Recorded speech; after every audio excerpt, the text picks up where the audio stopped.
ఇక రంగారెడ్డి జిల్లా యాచారం మండలం మేడపల్లిలో ఉద్రిక్తత నెలకొంది. ఫార్మాసిటీ కోసం సర్వే చేయడానికి వెళ్లినటువంటి అధికారులను స్థానికులు అడ్డుకున్నారు. ఇక ఎట్టి పరిస్థితుల్లోనూ భూములు ఇచ్చేది లేదని అధికారులతో వారు వాగ్వాదానికి దిగారు. తహసీల్దార్ అయ్యప్ప ఆధ్వర్యంలో అధికారులు సర్వేకి సిద్ధమవడంతో స్థానికులు నిరసన తెలియజేశారు. ఏంటంటే మేము పెట్టలేదు, మాది ఓనే లేదు, మా దగ్గరికి వెళ్ళి ఎందుకు బౌండ్ చేస్తున్నారు, అవతల ఏడికెళ్ళి అయితే తీసుకుంటారు, ఆడికెళ్ళి వచ్చి కానీ క్వశ్చన్ చేస్తారు రైతులు. ఈ ల్యాండ్ వాళ్ళు పెట్టలేదు,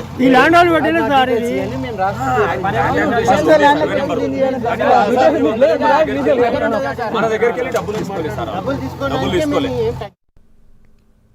రైట్. ఇక రంగారెడ్డి జిల్లా యాచారం మండలం మేడిపల్లిలో ఉద్రిక్తత నెలకొంది. ఫార్మాసిటీ కోసం సర్వే చేయడానికి వెళ్లినటువంటి అధికారులను స్థానికులు అడ్డుకున్నారు. ఎట్టి పరిస్థితుల్లో తమ భూములు ఇచ్చేది లేదని తేల్చి చెప్పారు.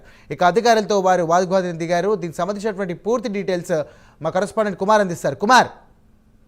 Thank you Sairam. ఫార్మాసిటీ భూముల్లోని సర్వేకి అయితే ప్రస్తుతం అధికారులు సిద్ధమయ్యారనే చెప్పొచ్చు.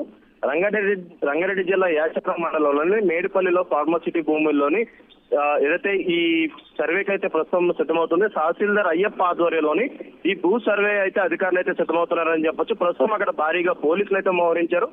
ముఖ్యంగా ఏదైతే తమ భూములు ఇచ్చేదే లేదంటూ కూడా ప్రస్తుతం రైతులు ఆందోళన వ్యక్తం చేస్తున్నారు. ఎందుకంటే ఎప్పుడైతే ఈ ఫార్మాసిటీ సంబంధించి ఏదైతే ఆ భూముల సేకరణకి గతంలో కూడా అధికారులు ప్రయత్నించిన నేపథ్యంలోని అప్పుడు గ్రామస్తులతో పాటు ఇటు రైతులు కూడా అడ్డుకున్నారు. ఈసారి మరొకసారి ఏదైతే ఫార్మాసిటీ ఏర్పాటు కోసం భూముల సేకరణలోని ఇప్పుడు తహసీల్దార్ అయ్యప్ప ఆధ్వర్యంలోని కొంతమంది అధికారులు అయితే అక్కడ చేరుకున్నారు. ఈ నేపథ్యంలోనే అక్కడ పోలీసులు భారీగా బందోబస్తు ఏర్పాటు చేశారు. అలాగే మరొక పక్క రైతులు మాత్రం తమ భూములు ఫార్మాసిటీకి ఇచ్చేదే లేదంటూ కూడా వాళ్ళైతే తేల్చి చెప్పే పరిస్థితి ఉంది. Sairam. Right. Thank you Kumar.